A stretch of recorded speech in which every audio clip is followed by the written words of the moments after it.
welcome back to the Will I Like It podcast. My name's Craig Brooks, and today I am here with Joe. I've just realised, Joe, I don't know your last name. Tyler. Tyler, there you go. So Joe Tyler, and Joe is a blacksmith, and he's a member of Herigas Hundas. So welcome to the show. Thank you for having me. That's all right. And you've come to talk a bit about what you do, and you've got some stuff to show me. Yep. And a bit of a story to tell. On Weyland the Smith. Yeah. So when did you start blacksmithing? Well, it actually starts a little bit earlier because I got into reenactment. Yeah. And it was because of doing reenactment I found the passion of looking at blacksmithing as a craft. Yeah. And then I pursued to study it. So if it wasn't for reenactment, I wouldn't actually be a blacksmith today. So I've been a blacksmith now. I finished my training at Herigeas in 2012, and I was there for 3 years. Yeah. And so I've been blacksmithing since, and but I've been doing reenactment now for 17 years. A bit longer than me. Yeah. I only had about year 5 or 6, I think. Oh, that's not bad. Yeah. So you have started to recreate certain particular finds, haven't you? So basically, I'm slowly reconstructing the cooking chain from Sutton Hoo. Purely because it was a high status piece of work, and there's lots of I would argue quite highly skilled work even in today's modern world to recreate such a thing. So I mean, at the end of the day, it was doing two things really. It was the blacksmith being able to show off their skill, and the king showing off their wealth. So what we have here are just some of the implements, some of the sort of, I think this is mid part of the whole chain together, and it's got lots of fire welding and lots of sort of knot work, and although it looks quite intricate, this is actually the easiest part from my judgment of the whole chain at the moment, which is why this is the first pieces I've started really.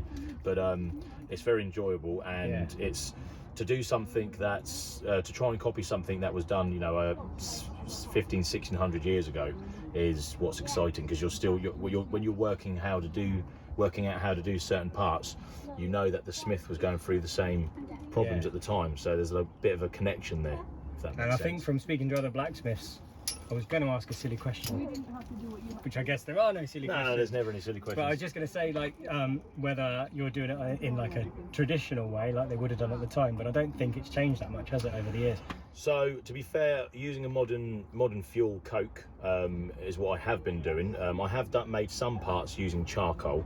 That would be to keep it fully authentic, to have bag bellow kits and charcoal. So that bit is not what I have been doing, but I mean, it's very doable, but just a little bit slower. So besides that though, everything is, the fire welding's traditional, pure. There's no not using any flux or anything is unnecessary for just fire welding steel, and some parts are iron, some parts are steel.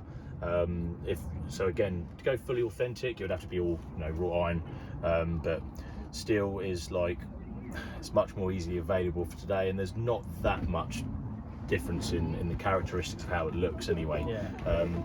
And the fire welding's pretty similar in the preparation. So there's a few bits that aren't exactly authentic the way it's produced, but the technique is exactly the same. So how long does a piece like that chain work that you've got to be honest, do something like that? That was I would say that was about an hour's work. It was about 5 minutes to fire weld each link, and then I spent the rest of the hour basically weaving them through each other. I mean, as I was getting along, you get a little bit quicker. So surprisingly, not too long to make that. This was actually the hardest piece, purely because it kept moving until I twisted the sides up. The whole thing was constantly loose. So trying to keep it in position, and then as soon as you twist these parts, it all locks into place. But you can imagine that if it's constantly moving and you need it to sit in one spot, so that was the most awkward part out of the 3 pieces so far. So where does that sit in situation with the chain? So this is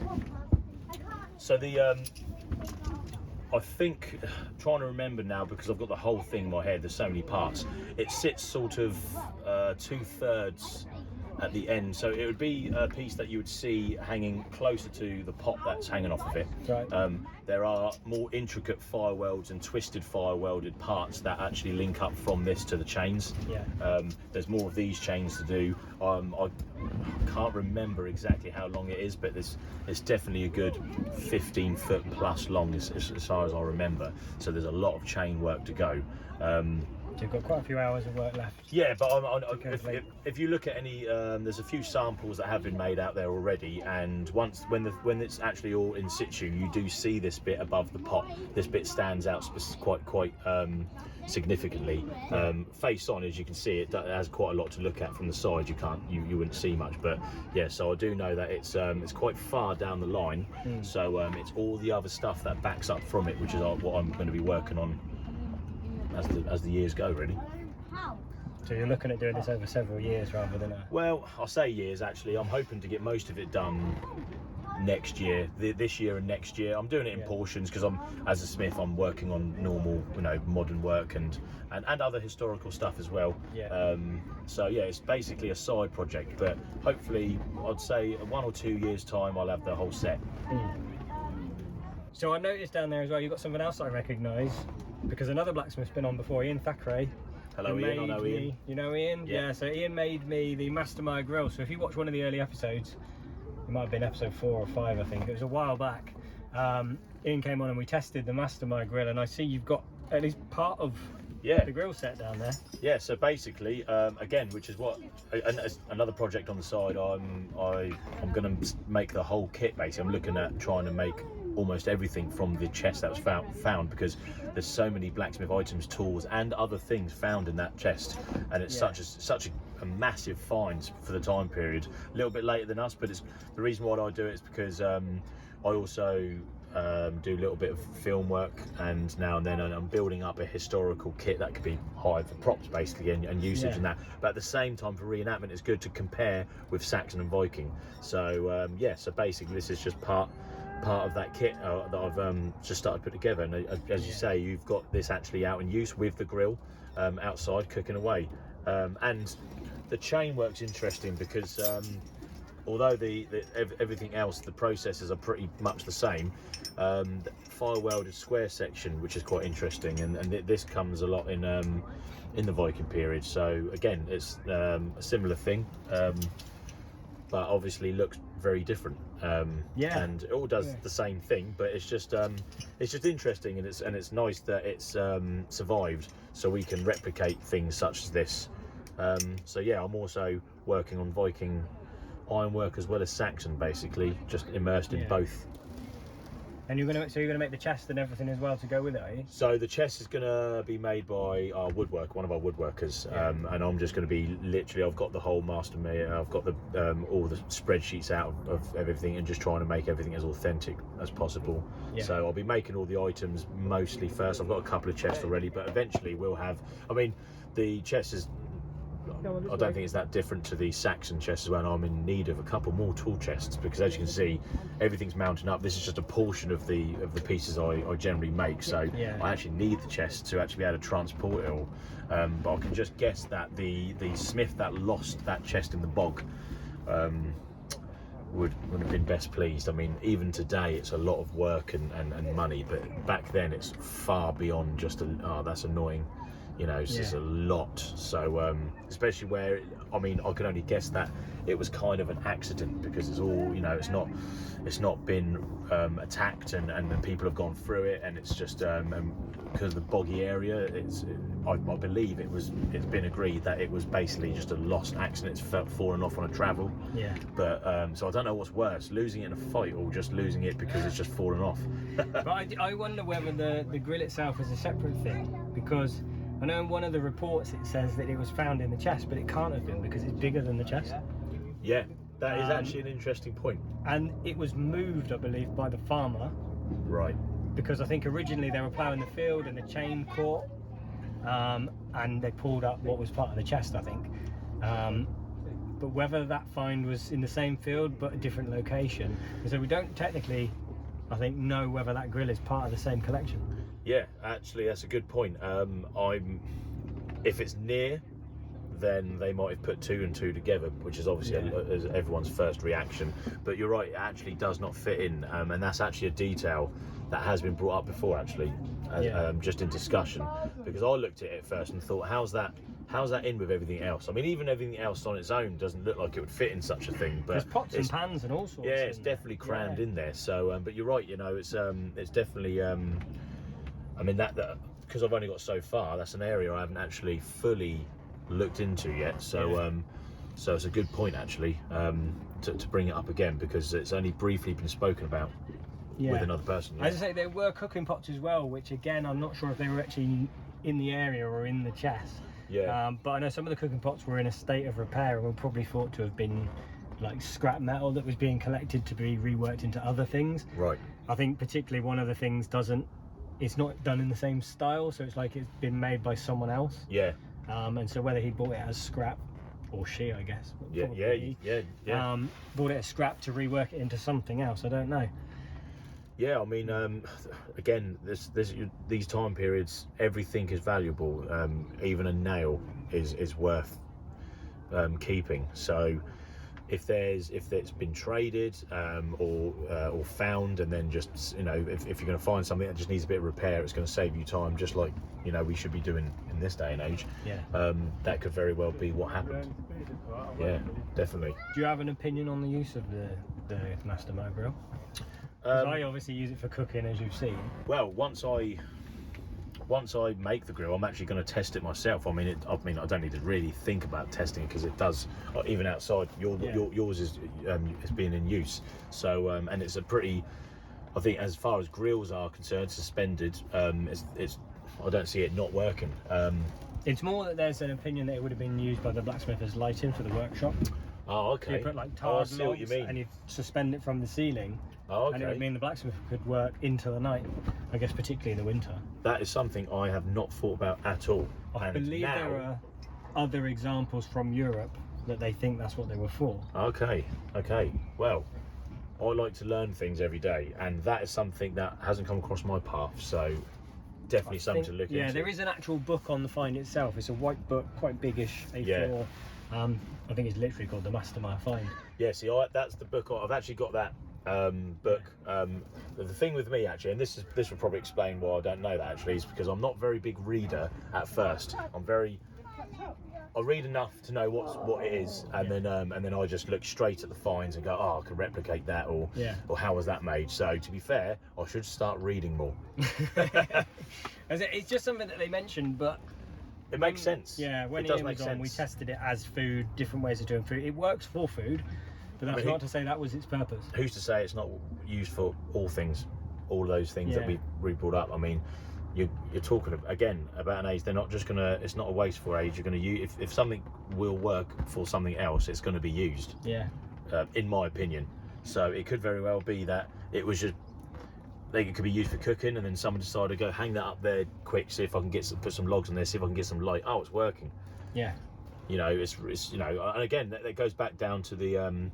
I think what's the fun bit about history is not knowing everything and keeping the mystery and the stories open to interpretation is also, I think, a fun part, especially doing reenactment, archaeological experiment, archaeology basically, and that's another thing why it attracts me, especially in this area, because you know you can make it, try it, and again, like if no one really knows, and there's like several ideas, you know, it's just something. It's nice to be a part of that, and you can just try things out. And I think it's quite nice not to know exactly.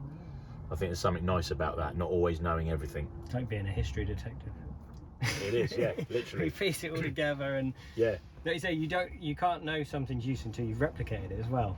Yeah. And you can think, oh, this would be good for this, and then you try it, and it might not work, or it might work and prove your theory. I think the closest thing to get into the closest way to step into history is reenactment. It's why I do it. Yeah. It's not just to get dressed up, and to, especially when it comes to experimental archaeology, you're trying and testing, and I mean that is pretty that is pretty much as it, unless you've got solid evidence, that is as close and as the best way you can try things to get an answer. And the more we do it, the more we can kind of work out, really. And again, that's just another passion for doing this in the first place for me. And yeah. So the other thing you wanted to talk about today was this Weyland the Smith. Because he hasn't come up on the podcast yet. He doesn't really get talked about an awful lot by people, does he? No, it's obviously like through TV and film, and everyone knows like what we'd say the main gods are. So you've got Woden and Thunor, Odin and Thor in the late Viking period. You've got Freya, but this is a god specifically on the craft itself. And yeah, you don't hear a lot of him. I mean, I don't know how much is actually recorded down, especially of this time period. It's quite hard to pinpoint authenticity, but he has survived through the Saxon and the Viking era. So and as a blacksmith myself, a little bit biased, I think he's quite an important character. So yeah, I thought it'd be good to have a little discussion about Weyland the Smith. Do we know if he was a real person? From what I've read and what I've heard, it's he could have been an elf.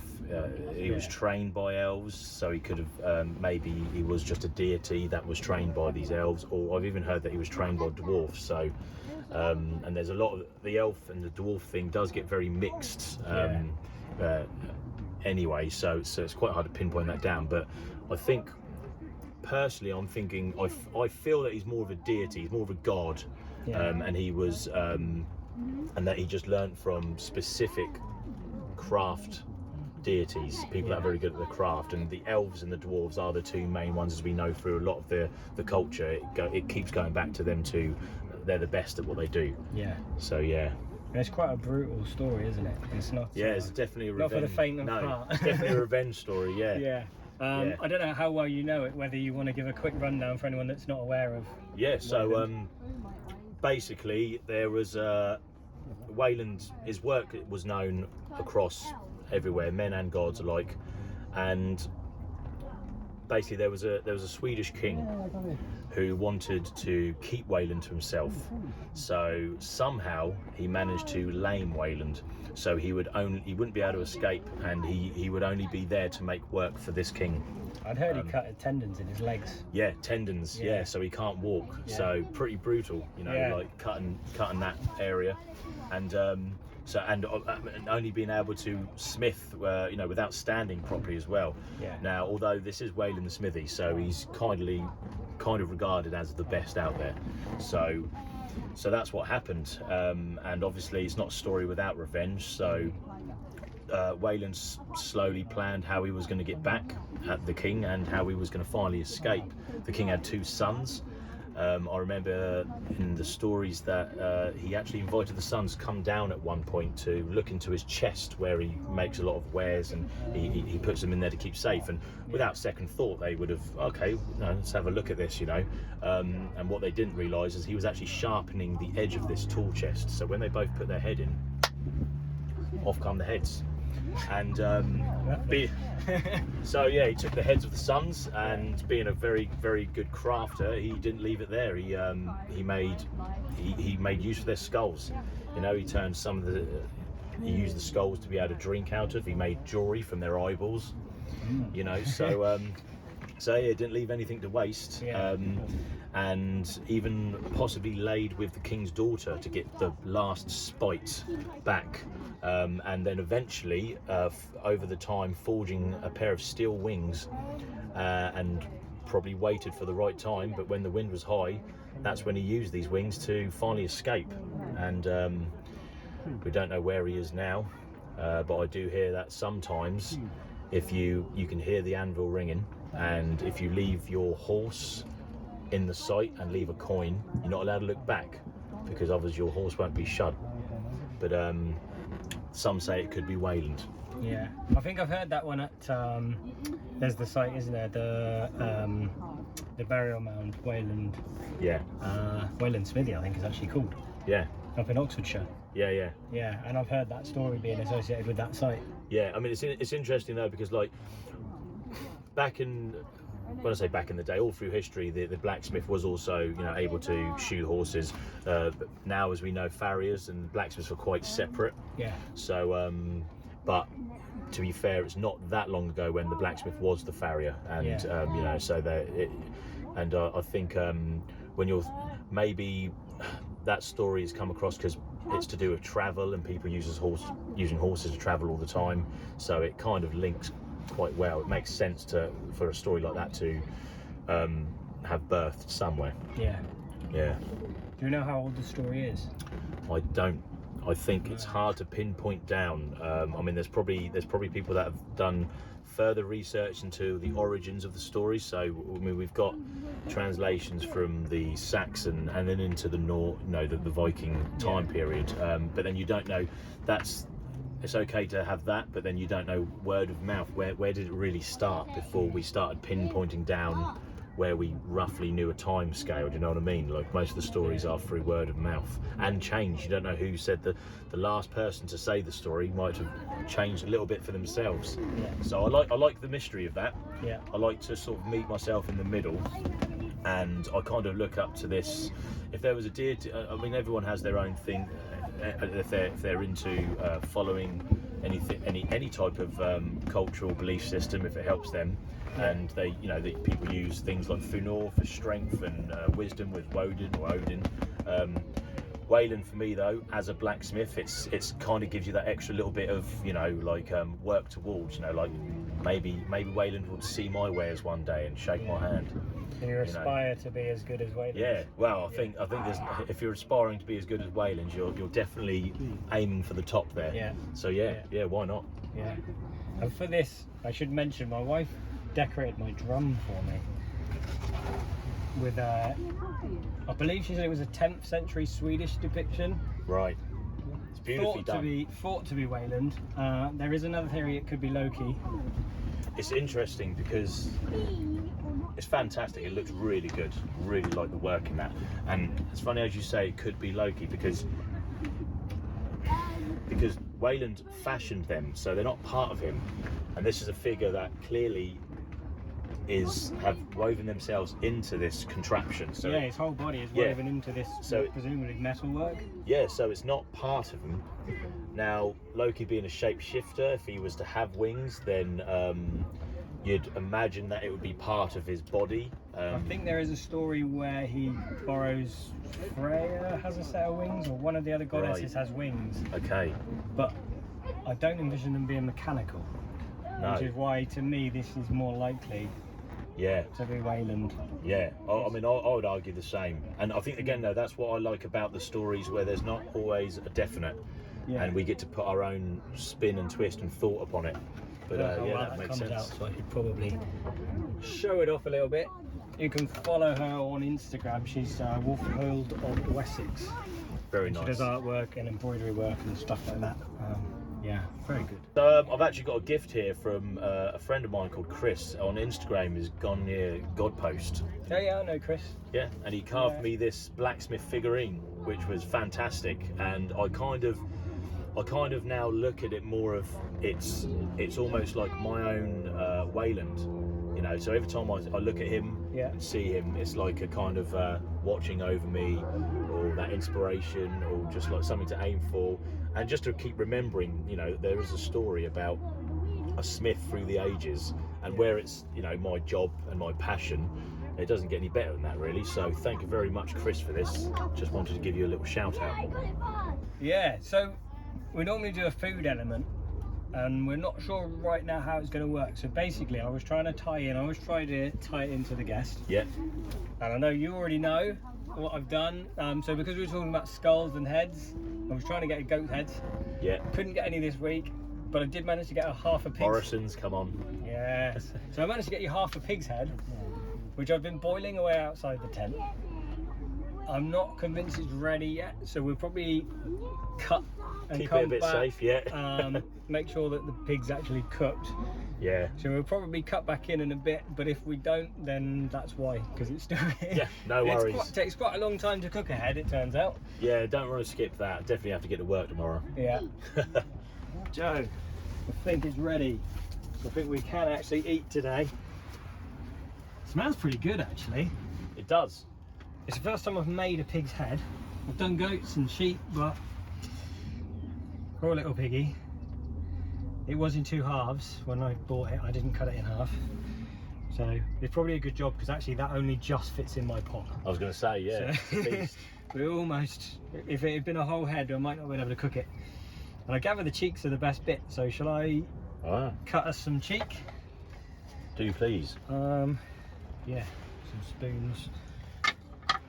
And I used one of, I recorded with Paul yesterday, so it'll go up before this. Used one of Paul's pots just to cook up some peas, just to see whether I can make like single portions of things. Right. So I've just done some peas with some bacon and some mint. And that's been sat by the fire for the last couple of hours. Yeah. It's not sweet corn. A lot of people think it's sweet corn. Yeah.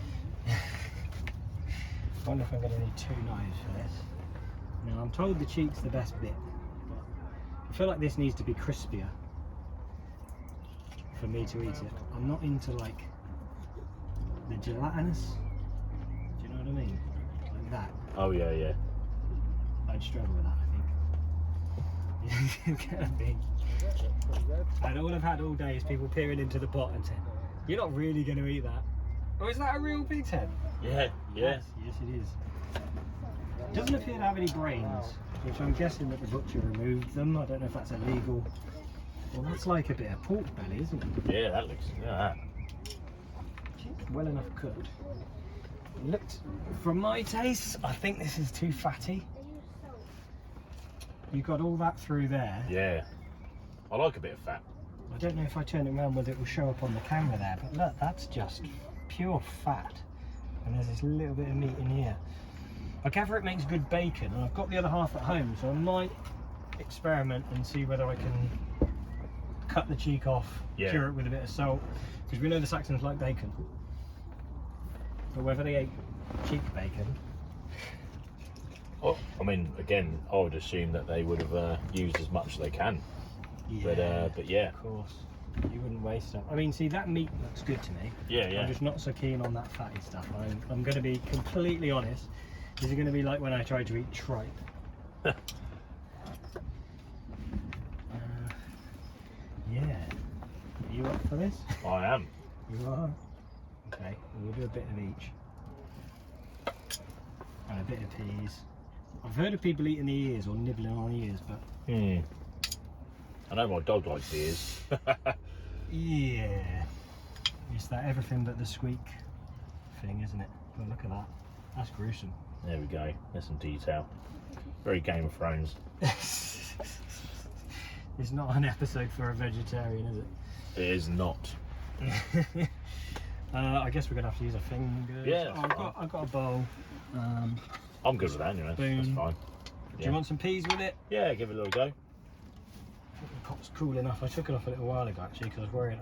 To be honest, I forgot that the peas were on. Brilliant. The peas look pretty good. They're yellow split peas, so they're dried peas. Ah, there we go. Yeah. Oh, they smell minty. Mmm. But I'm going straight in. I'm going straight for the cheek. The cheek of it. Brilliant.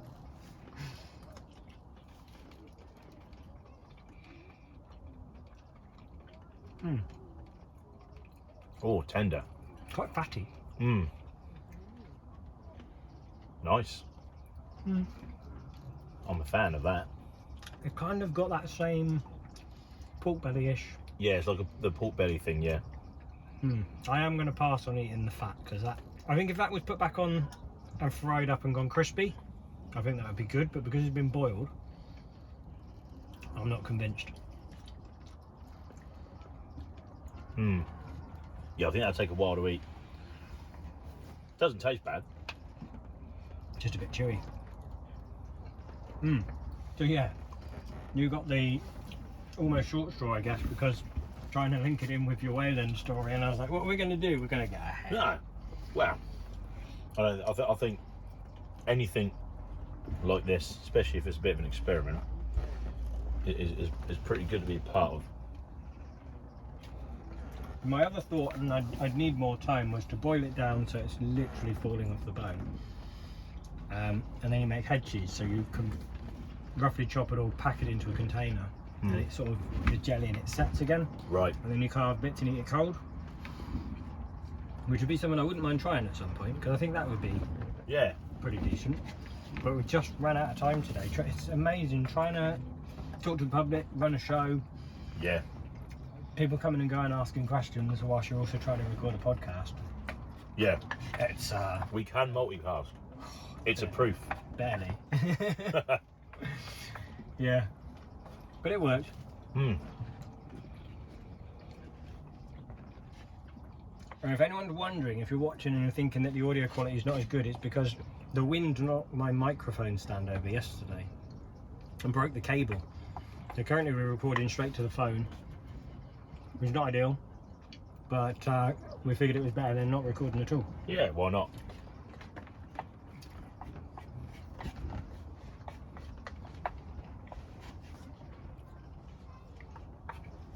How long have you been in Herigas Hundas?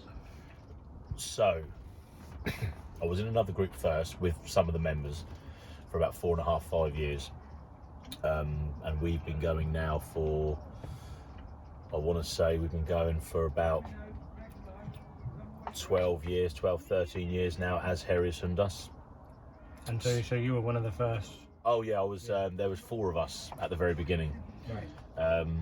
And yeah, over the years, there's I think we've gone past the 40 number now on members. Obviously, not all members can always make an event, but yeah, it's a very good sized independent group for our time period. I'm going to say you also don't get many early Saxon period, like specifically. No, a lot of it's late Saxon, so they can obviously do events with Vikings. Although I mean we do events with Vikes because we explain, which is part of our job as reenactors.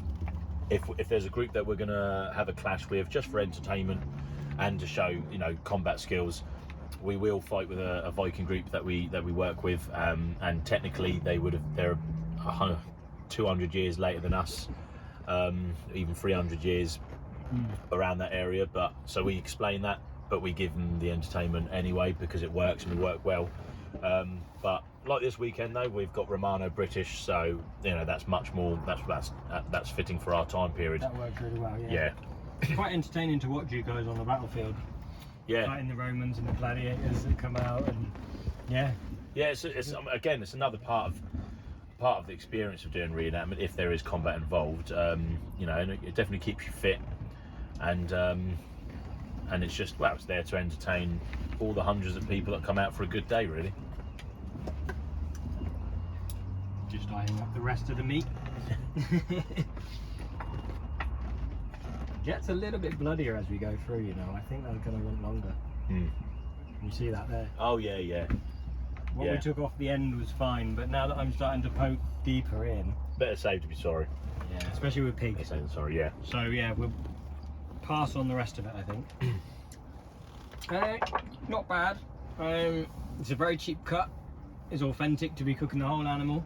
You wouldn't want to waste it. No. Whole pig's head's only a £5. Oh.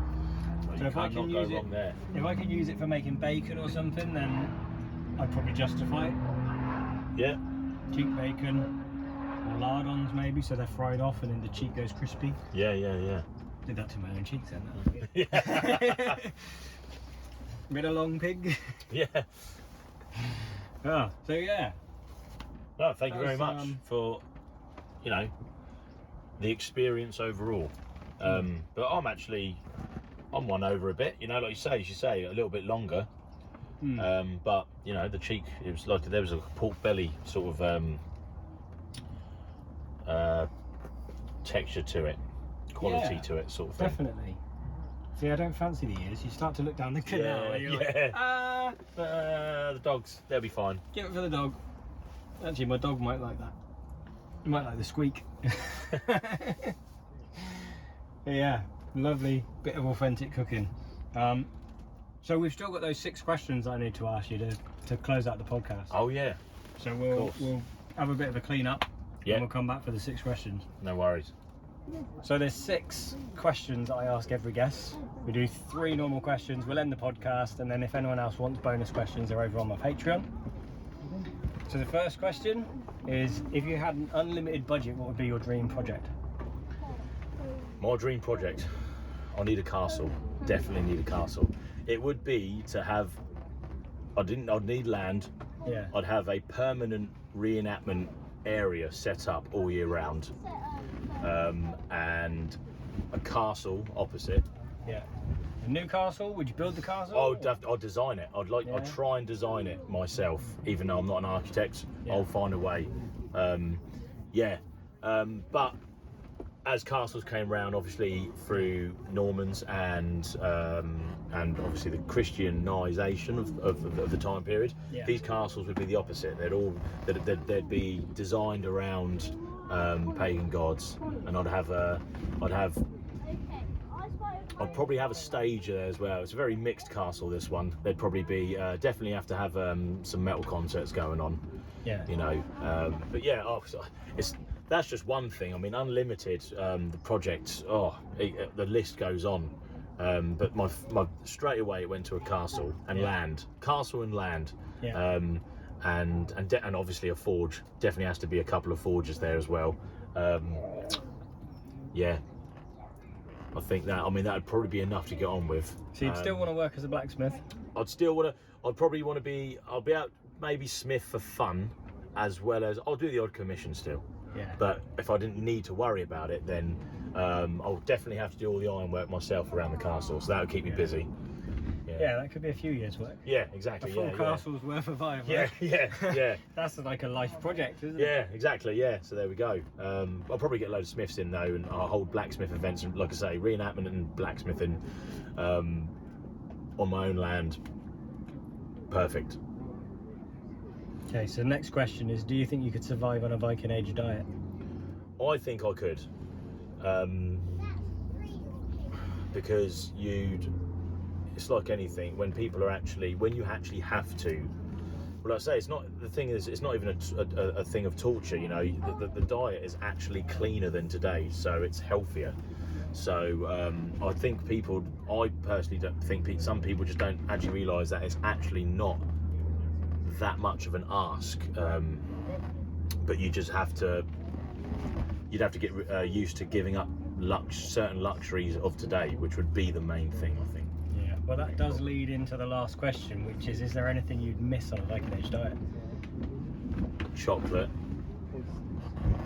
definitely chocolate, and I suppose I won't have to worry about anything like mead and ale, so chocolate, but that's a massive thing. Yeah, it's definitely chocolate. I can't think of anything else that I'm too worried about, because I'm not sure what wasn't and what was. I know we have enough meat and vegetables, so yeah, it comes down to chocolate. Yeah, I must have said that 10 times now. Chocolate. Yeah. So I think the answer is chocolate. Yeah. Yeah. All right. So that's the last question. But there are going to be 3 more questions over on my Patreon. So head on over there, and for I think it's £2 a month at the minute, you can get the rest of the questions, and you get the same with all the past guests and stuff as well. So there's a bunch of bonus material. So thanks for coming on the podcast. Thanks for having me. Thanks for watching, and I'll see you next time. Bye. It's a bit high pitched. Yeah. Bye. Bye. Bye. See you later. Yeah. Oh yeah. Before we go, I forgot. I didn't ask you to plug your social media. Oh yeah. Yeah, which is quite important, isn't it? Yeah. Well, Yeah. helps. It does help. So are you on Instagram? I am on Instagram. Facebook? Yep, I'm known on just Instagram mainly as Joe the Smithy, all one word. Yeah. And yep, I do historical ironwork as well as modern and traditional and contemporary blacksmithing work all year round. Have you got a website? I have a website, joethesmithy.co.uk. I also teach experience days on medieval blacksmithing at Westdean College. Don't know where that is. It's near Chichester, Right. and it's a college of conservation and art. And and I do 1 and 2 day experience days. They could be just fundamentals of blacksmithing, but we like to. It's designed to be so people can come and make their own little bit of medieval ironwork. Yeah. Cool. Oh, and I think a while back you mentioned to me you might be starting a podcast or something, because I was thinking about the teaching, because I think that was the element you wanted to do, wasn't it? Yeah, so, well, I mean, I'd like to, the aim is to have a little podcast covering reenactment, as well as my craft, and having guests, basically like this, guests coming along, having a little go, and then we talk about, their passion as well, and all support each other and mix it in. And you're definitely on the list. There you go. So catch me on Joe's podcast whenever that happens. Yep. I think, I'm hoping winter this year it will definitely be starting. Well, just before winter, like the end of the summer shows. But and it'll be various places that we'll do it. So sometimes at a show like here. Yeah. So when we fold into next year. But I do also have my little workshop at home, so it doesn't have to be always in this historical setting. So there's always guests around the house. End of these summer sort of show times, once I've got everything ready and sorted out the areas I've got a good camera, and it's just getting used to the camera. That's what I'm doing at the moment. I'm using it and testing it, and then we'll work from there. But definitely like end of this year, beginning of next year, it'll definitely be up and running. And I guess you'll share that on your social media anyway. Yeah, look, everyone will know about it as soon as it starts. Yeah. There you go. Awesome. Right, we'll move on to the Patreons. Brilliant.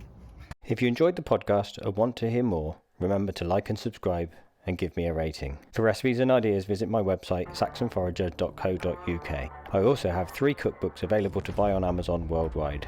These are Eat Like a Viking Volumes 1 and 2 and Eat Like a Halfling. Thanks for watching.